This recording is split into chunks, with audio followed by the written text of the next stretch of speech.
All right, we're going to take you to Niagara Falls now. We're getting an update on the case of a police-involved shooting that left the suspect in an Amber Alert dead. Let's listen. Individual, 38 years old, who was subject to an Amber Alert, and he was tracked to the Gales gas bar behind me. This was at about 2:30 this morning. There was an interaction involving the man and the officers, and then there was a discharge of a firearm at the man. The man was struck multiple times. Paramedics were summoned and first aid was provided, and the man was pronounced deceased at the scene. Right now, there are SIU investigators collecting evidence, and they are interviewing witnesses. They are also collecting CCTV, that sort of thing, and it's to paint a picture of what happened. If there's any questions, I can do my best to try to answer. Kristy, what prompted police to shoot multiple times? So what precipitated that shooting is basically what the SIU is investigating. So that's why we're talking to any witnesses and trying to collect any video evidence.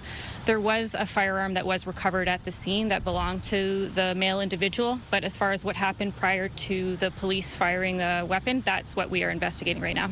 Did the suspect fire their firearm? I don't have information about a discharge of firearm from the male. That's what we are investigating, but I can tell you there was a firearm recovered at the scene. How many police officers discharged their firearm? At this time, I understand one officer discharged their firearm. Designations? Designations haven't yet occurred. We're just compiling a list of officers that were involved and trying to work through all that. I can tell you there is a postmortem examination that's scheduled for tomorrow for the male individual, and there were no officers that were injured.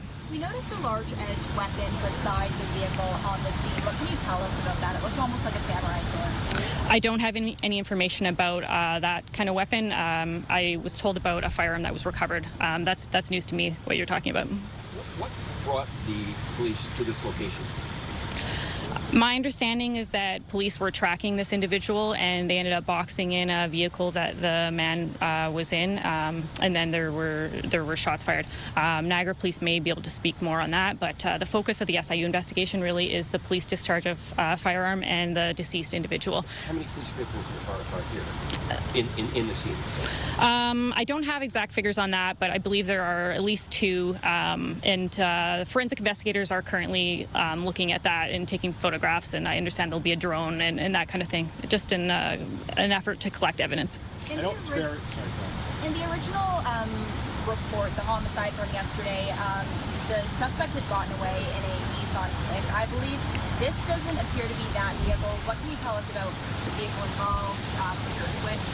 I don't have much information on that, but there is a Chevy that the man was in that's at the scene behind me. As far as that other vehicle, I don't have information on that, but that vehicle is not at this scene. Is there any understanding of what state of mind this suspect was in at the time he was located in the vehicle? Were they under the influence? How were they?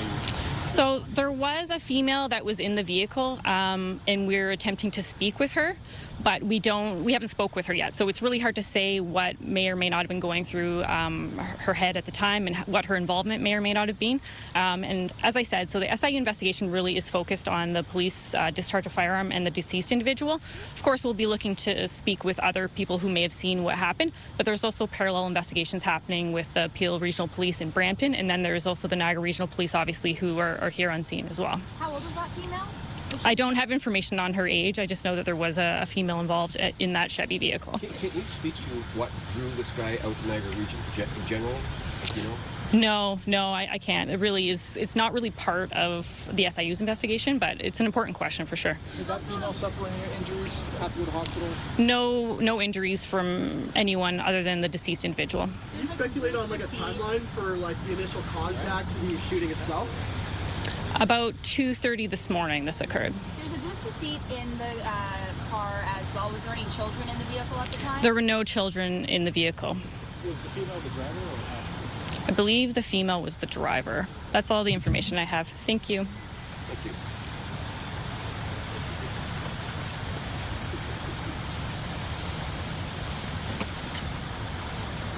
Hi everyone, Constable Richard Hingley with the Niagara Regional Police Media. Just following up on some of the SIU's investigation here and what brought us to this point. As you know, there was a shelter in place that was issued last night for the Crystal Beach and Ridgeway area. That was the subject of the Peel Amber Alert. What led us to that was that at some point shortly after the Amber Alert, the Niagara Regional Police Service received information that the child subject of that Amber Alert was found safe in Niagara. However, the male subject of the Amber Alert was still outstanding. We received evidence that took us to Crystal Beach, and based on that evidence, a shelter in place was put in. That was to ensure not only the public safety, but the safety of our officers while they were looking for the subject, who was believed to be armed at the time as a result of the Peel information. That subject left the area, and at some other point during the evening, we gained information that he was in the area of Niagara Falls here, and that was what precipitated the contact here at the gas station. Can you give a rough timeline for the time that when the child was found roughly, or located, and the shelter in place, how long that lasted for roughly? The timeline was roughly about 2 hours or 2.5 hours between the time that the child was reported safe and the time that we gained some evidence of the possible whereabouts of our subject. And what time was that child? About 7, sorry, the child was reported safe? Yes. Yeah, about 5 o'clock, or, yeah, about 5 o'clock, yeah. Who was the child found in custody? We don't, well, sorry, the relationship between the subject and that, we don't know. The child was believed to be in the custody of a family member. And the relationship between the family member and the child is still, we don't know. So it's safe to say that the suspect has family in the Niagara region? I don't know if the suspect has family in he does have a contact of some sort in the Niagara region. The subject and the woman driving the car, is there that I don't know. The woman that has been that was in that car, we don't know what that relation is right now. not been arrested or charged? She is in our custody right now. Charges are pending. The engagement behind us, are those Niagara or Peel unmarked pickup trucks behind us? Behind us, those are our Niagara ETU. Okay. What was she arrested for? Right now it would be for accessory and abetting. But those charges are They're not filed yet. Right now we have her under arrest, as you can well imagine. She's in the car with a suspect there. Is the Amber Alert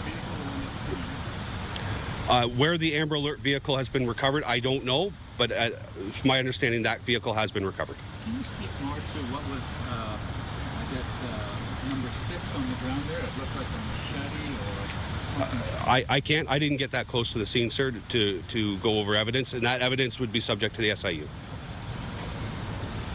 Okay? Thank you.